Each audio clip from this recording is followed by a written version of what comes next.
28 जानेवारी 2026 महाराष्ट्राचे लाडके उपमुख्यमंत्री अजितदादा यांचं दुर्दैवी निधन झालं. या अचानक उद्भवलेल्या अनपेक्षित परिस्थितीमुळे राज्याच्या राजकीय आणि प्रशासकीय वर्तुळात एक मोठी पोकळी निर्माण झाली होती. त्यामुळे 31 जानेवारी 2026 रोजी सुनेत्रा वहिनींनी महाराष्ट्राच्या पहिल्या महिला मुख्यमंत्री म्हणून शपथ घेतली. या घडामोडीला आता 6 महिने पूर्ण झाले आणि नेमकं कालच महाराष्ट्राचे माजी मुख्यमंत्री आणि काँग्रेसचे ज्येष्ठ नेते पृथ्वीराज चव्हाण यांनी सुनेत्रा वहिनींचा गुंगी गुडिया म्हणून अपमानास्पद उल्लेख केला. यामुळे सध्या चांगलंच वातावरण पेटलंय. कुठल्याही राजकीय नेतृत्वाचा अनुभव पाठीशी नसताना या 6 महिन्यात कधीही सुनेत्रा वहिनी कमजोर वाटल्या नाहीत. उलट अतिशय उत्स्फूर्तपणे त्या त्यांच्या पदाला आणि जबाबदारीला न्याय देत आहेत असं आपल्याला दिसून आलं. आता इतर अनुभवी नेत्यांप्रमाणे मोठमोठी स्टेटमेंट देणं किंवा सतत चर्चेत राहणं त्यांना महत्वाचं वाटत नसेल, पण पृथ्वीराज चव्हाणांच्या टीकेला उत्तर देताना त्या फक्त एवढंच म्हणाल्या की योग्य वेळ आल्यावर उत्तर देऊ, म्हणजेच शांतीत क्रांती करण्याचा त्यांचा विचार दिसतोय असं सध्या तरी चित्र आहे. असो, राजकारण म्हटल्यावर हे सगळं तर चालूच राहणार, पण ॲज ए महाराष्ट्राच्या पहिल्या महिला मुख्यमंत्री म्हणून गेल्या 6 महिन्यांच्या कालावधीत सुनेत्रा वहिनींनी काय काय कामं केली त्यावर आजच्या या व्हिडिओमध्ये नजर टाकूया. नमस्कार, मी प्रथमेश आणि तुम्ही पाहताय विषयच भारी. मंडळी, अजितदादांच्या अचानक जाण्यानं अख्खा महाराष्ट्र वायबल झाला होता. पक्ष आणि राज्यासाठी अटीतटीची परिस्थिती निर्माण झाली होती. त्यामुळे दादांना जाऊन 3च दिवस झाले होते, तरी सुनेत्रा वहिनींना पक्षाच्या आणि उपमुख्यमंत्री पदाची जबाबदारी घेणं भाग पडलं. त्यानंतर राज्याचा प्रशासकीय गाडा सुरळीत चालवण्यासाठी आणि पक्ष नेतृत्वाची धुरा सांभाळण्यासाठी राष्ट्रवादी काँग्रेस पक्षानं सुनेत्रा पवार यांची एकमतानं गटनेतेपदी निवड केली. मुख्यमंत्री देवेंद्र फडणवीस आणि उपमुख्यमंत्री एकनाथ शिंदे यांच्या नेतृत्वाखालील महायुती सरकारमध्ये सुनेत्रा पवार यांच्याकडे राज्य उत्पादन शुल्क, क्रीडा आणि युवक कल्याण तसेच अल्पसंख्याक विकास आणि औकाफ या अत्यंत महत्त्वपूर्ण खात्यांची जबाबदारी सोपवण्यात आली. यासोबतच त्यांच्याकडे पुणे आणि बीड या 2 अत्यंत महत्त्वाच्या आणि भौगोलिकदृष्ट्या भिन्न आव्हान असलेल्या जिल्ह्यांचे पालकमंत्री पदही देण्यात आले. दिवंगत अजित पवार यांच्याकडे असलेले अर्थ आणि नियोजन हे महत्त्वाचं खातं मुख्यमंत्री देवेंद्र फडणवीस यांनी सध्या स्वतःकडे ठेवलं असलं तरी राष्ट्रवादी काँग्रेस पक्षाला हे खातं भविष्यात पुन्हा मिळण्याची शक्यता आहे. सुनेत्रा पवार यांचा सार्वजनिक जीवनातील वावर हा नवा नाही आहे. राजकारणात सक्रिय होण्यापूर्वी त्यांनी एन्व्हायरमेंटल फोरम ऑफ इंडिया या संस्थेच्या माध्यमातून ग्रामीण भागात पर्यावरण साक्षरता, जलव्यवस्थापन आणि सेंद्रिय शेतीला प्रोत्साहन देण्याचं महत्त्वपूर्ण काम केलंय. बारामतीतील काटेवाडी गावाला पर्यावरणपूरक इको व्हिलेज मॉडेल म्हणून विकसित करण्यात तसेच बारामती टेक्स्टाईल कंपनीच्या अध्यक्ष म्हणून त्यांनी मोठं योगदान दिलेलं आहे. हाच तळागाळातील कामाचा त्यांचा अनुभव आत्ताच्या त्यांच्या प्रशासकीय धोरणांमध्ये प्रतिबिंबित झालेला दिसून येतो. मंडळी, एरवी आपण मीडिया बघतो तेव्हा आपल्याला बऱ्याच नेत्यांची भूमिका ठामपणे घेतल्याचं दिसून येतं. अजितदादा हयात असताना देखील अजितदादा कोणत्या ना कोणत्या मुद्द्यावर ठामपणे मत मांडून तो मुद्दा तोडीस काढायचे. या बाबतीत मात्र सुनेत्रा पवार आपल्याला नमती बाजू घेतल्याचं दिसून येतं. नमती बाजू अशी की सुनेत्राताईंनी आजवर त्यांच्या कामावरच जास्त फोकस केलाय. त्यामुळे बाहेरच्या घडलेल्या घटनांमध्ये दुर्लक्ष करून त्या स्वतः त्यांच्या कामात जातीनं लक्ष घालताना दिसून येतात. म्हणूनच अजितदादांनंतर त्यांनी दुःख सावरून जबाबदारी स्वीकारतात सुनेत्रा वहिनींनी कामाला लागलेल्या आपण पाहिल्या. सार्वजनिक प्रशासनात महिलांचा वाढता सहभाग वाढावा म्हणून सुनेत्रा पवार यांनी अतिशय पुरोगामी आणि दूरगामी परिणाम करणारे निर्णय घेतले. मुंबई महानगर क्षेत्रात कार्यरत असलेल्या शासकीय महिला कर्मचाऱ्यांसाठी लवकर या लवकर जा ही नवी पद्धत सुनेत्रा वहिनींनी लागू केली. ज्या महिला कर्मचारी सकाळी 9:15 वाजता कार्यालयात उपस्थित राहतील त्यांना त्यांच्या ठरलेल्या वेळेपेक्षा अर्धा तास लवकर घरी जाण्याची परवानगी देण्यात आली. यामुळे या महिलांना काम आणि कुटुंब या दोन्हीत समतोल राखणं सोपं झालं. त्यानंतर राज्य शासनाच्या महिला कर्मचाऱ्यांसाठी केंद्र सरकारप्रमाणेच 180 दिवसांची म्हणजेच 6 महिन्यांची प्रसूती रजा देण्याचा निर्णय सुनेत्रा वहिनींनी घेतला. आणि यासोबतच या रजेनंतर गरज भासल्यास महिला कर्मचाऱ्यांना 1 वर्षापर्यंत सुट्ट्या घेण्याची परवानगी देण्यात आली. त्यामुळे झाले काय की यापूर्वी पुरेशा रजेअभावी अनेक महिलांना नवजात बाळाच्या संगोपनासाठी नाईलाजाने नोकरीचा राजीनामा द्यावा लागायचा. याचं प्रमाण आता खूप कमी होणार आहे. याप्रमाणेच फक्त शहरी महिलांचा विचार न करता त्यांनी ग्रामीण महिलांचाही विचार केलाय. राज्यातील 17,000 अंगणवाड्यांमध्ये पिण्याच्या पाण्याची व्यवस्था उपलब्ध करून देण्याचा निर्णय त्यांनी घेतलाय. सोबतच शासनाच्या लाडकी बहीण, लेक लाडकी आणि अन्नपूर्णा यांसारख्या योजनांची अंमलबजावणी चांगल्या प्रकारे कशी करता येईल यावरही त्यांनी लक्ष दिलंय. त्यासोबतच क्रीडा विभागाची जबाबदारी स्वीकारल्यानंतर सुनेत्रा पवार यांनी राज्यातील क्रीडा संस्कृतीला व्यावसायिक स्वरूप देण्याचा आणि विशेषतः महिला खेळाडूंसाठी अत्यंत सुरक्षित वातावरण निर्माण करण्याचा निर्णय घेतलाय. क्रीडा संस्कृतीला केवळ मोठ्या शहरांपुरतं मर्यादित न ठेवता 2025-26 या वर्षात त्यांनी बीड सारख्या जिल्ह्यांमध्ये खाशाबा जाधव राज्यस्तरीय कुस्ती स्पर्धा, तसेच खो खो आणि व्हॉलीबॉल यांसारख्या क्रीडा स्पर्धांचं आयोजन करणार असल्याचं जाहीर केलं.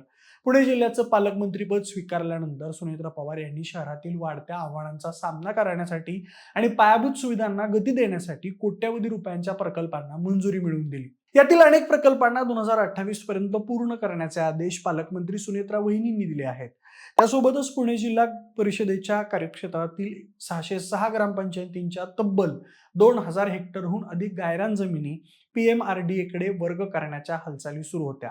या जमिनी वर्ग झाल्यास ग्रामपंचायतींकडे खेळाची मैदानं, पाण्याच्या टाक्या, स्मशानभूमी आणि सांडपाणी प्रकल्पांसाठी जागा उरणार नाही अशी भीती व्यक्त करत जिल्हा परिषद अध्यक्षांनी उपमुख्यमंत्री सुनेत्रा पवार यांच्याकडे धाव घेतली होती. या प्रकरणात प्रशासकीय समन्वय साधून ग्रामपंचायतींचं हित जपण्याची भूमिका शासनातर्फे सुनेत्रा वहिनींनी घेतली आहे. इतकंच नाही तर ग्रामीण अर्थव्यवस्था आणि सहकार क्षेत्र हे महाराष्ट्राच्या विकासाचा कणा आहेत हे ओळखून सुनेत्रा पवार यांनी तंत्रज्ञानाचा वापर वाढवण्यावर भर द्यायचं ठरवलंय.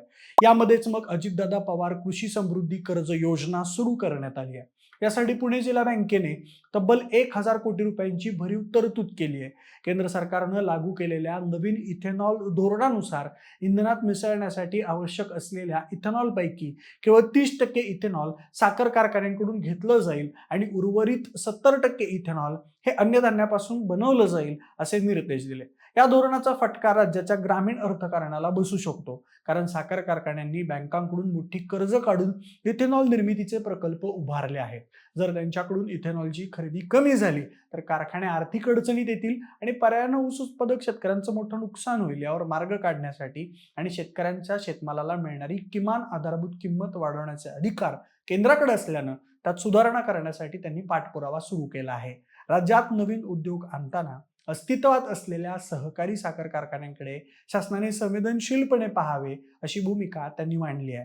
बारामतीच्या आमदार म्हणून त्यांनी बारामती पाणंद रस्त्यांसाठी राज्याच्या इतिहासात सर्वाधिक असा 18,80,00,000 रुपयांचा निधी मंजूर केला. या व्यतिरिक्त बारामतीसाठी स्वतंत्र क्रिटिकेअर ब्लॉक उभारण्याची घोषणाही त्यांनी केली आहे, ज्यामुळे ग्रामीण भागातील आपत्कालीन वैद्यकीय सुविधा अधिक बळकट होतील. बीड जिल्ह्याचं पालकमंत्रीपद स्वीकारल्यानंतर सुनेत्रा पवार यांनी या जिल्ह्याचा सर्वांगीण विकास करण्यासाठी विशेषतः दिवंगत अजित पवार यांनी पाहिलेलं बीडच्या विकासाचं स्वप्न साकार करण्यासाठी अनेक महत्त्वाचे पायाभूत आणि सामाजिक प्रकल्प हाती घेतलेत. बीड जिल्हा हा नेहमी ऊसतोड कामगारांचं स्थलांतर, दुष्काळ आणि गुन्हेगारी यामुळे चर्चेत राहिलाय.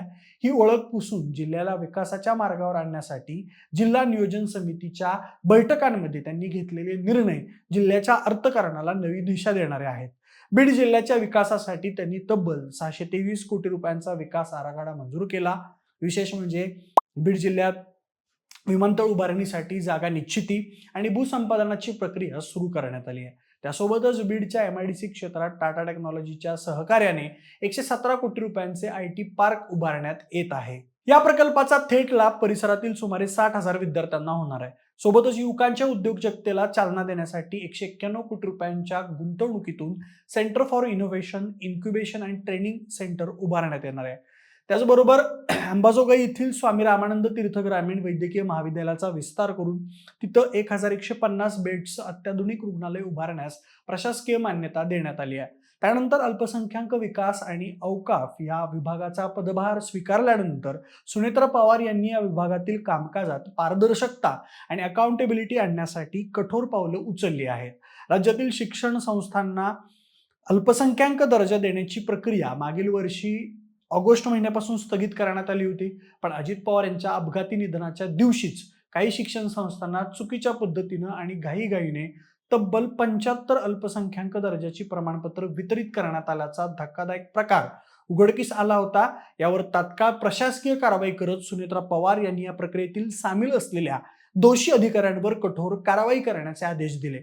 त्यासोबतच 2025-26 या आर्थिक वर्षासाठी बौद्ध समाजातल्या सांस्कृतिक, सामाजिक आणि शैक्षणिक कार्य करणाऱ्या संस्थांना पायाभूत सुविधा पुरवण्यासाठी अनुदान योजना जाहीर करण्यात आली आहे. एकूणच सुनेत्रा पवार यांचा उपमुख्यमंत्री पदापर्यंतचा प्रवास आणि त्यानंतरचा कार्यकाळ अत्यंत आव्हानात्मक राहिला आहे.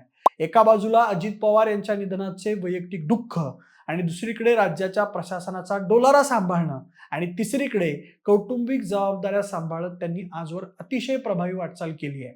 तरी राजकारण म्हटलं की राजकीय चिखलफेक पण वाटायला येणारच.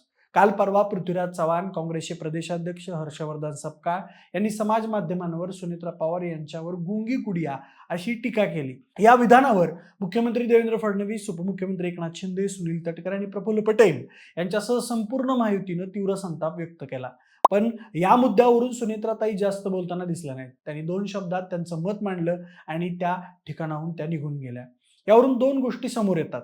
एक म्हणजे की सुनेत्रा पवार यांना सौम्य भाषेतून किंवा मौन राहून राजकारण करण्याची सवय आहे आणि दुसरी गोष्ट म्हणजे त्या आपल्या कामाशी काम ठेवतात. बाकी महिला नेत्यांचा असा अवमान ही महाराष्ट्राची राजकीय संस्कृती नसल्याचं ठणकावून सांगत काँग्रेसनं आता माफी मागावी अशी मागणी सगळ्यांकडून करण्यात आली. राष्ट्रवादी काँग्रेस पक्ष या विरोधात आंदोलन करत आहे, पण सुनेत्रा वहिनी मात्र शांत आहेत आणि योग्य वेळ आल्यावर उत्तर देण्याची खंबीर भूमिका त्यांनी घेतली आहे. अशा प्रकारे महाराष्ट्राच्या पहिल्या महिला उपमुख्यमंत्री म्हणून अत्यंत कठीण आणि शोकाकुल परिस्थितीत पदभार स्वीकारल्यापासून तर आजपर्यंतच्या 6 महिन्यांच्या कार्यकाळात सुनेत्रा पवार यांनी राज्याच्या राजकारणात स्वतःचा एक स्वतंत्र आणि ठळक असा ठसा उमटवलाय. केवळ राजकीय वारसा चालवण्यापलीकडे जाऊन त्यांनी विरोधकांची वैयक्तिक पातळीवरील टीका झेलत सुनेत्रा पवार यांनी आपले संपूर्ण लक्ष तळागाळातल्या लोकांचे जीवनमान उंचावण्यावर केंद्रित केलाय. आणि असं असलं तरी सुनेत्रा वहिनींच्या बाबतीत काही कमतरताही दिसून येत आहेत. अजितदादांशी तुलना म्हणून नाही, पण तरी त्यांचं उपमुख्यमंत्री म्हणून जे वजन होतं राज्याच्या राजकारणात, ते वजन सुनेत्राताईंचं दिसून येत नाहीये. एक पक्षप्रमुख म्हणून कार्यकर्त्यांबाबत आणि नेता म्हणून सामान्य जनतेसोबत जो कनेक्ट असायला हवा तो तेवढ्या प्रमाणात दिसून येत नाहीये. महाराष्ट्रात राष्ट्रवादीची ताकद तशी चांगलीच आहे, पण ती कायम तशीच ठेवण्यासाठी सुनेत्रा वहिनींना यावर काम करणं आवश्यक आहे, जेणेकरून भविष्यात त्यांच्या पक्षाचं सरकारमध्ये वजन कायम राहील आणि पार्थ पवार यांना अजित पवार गटाचा प्रमुख चेहरा म्हणून पक्षावर पकड निर्माण करता येईल. दोन्ही राष्ट्रवादींच्या विलिनीकरणाच्या बातम्या अधूनमधून समोर येत असतात. त्यात भविष्यात कौटुंबिक कलह निर्माण झाला तर त्याचा वाईट परिणाम पार्थ आणि जय पवार यांच्या भविष्यातील कारकिर्दीवर होऊ नये या दृष्टीने त्यांना आत्ताच प्रयत्न करणं गरजेचं आहे. बाकी मंडळी, तुम्हाला उपमुख्यमंत्री म्हणून सुनेत्रा पवार यांची कार्यक्षमता कशी वाटतेय?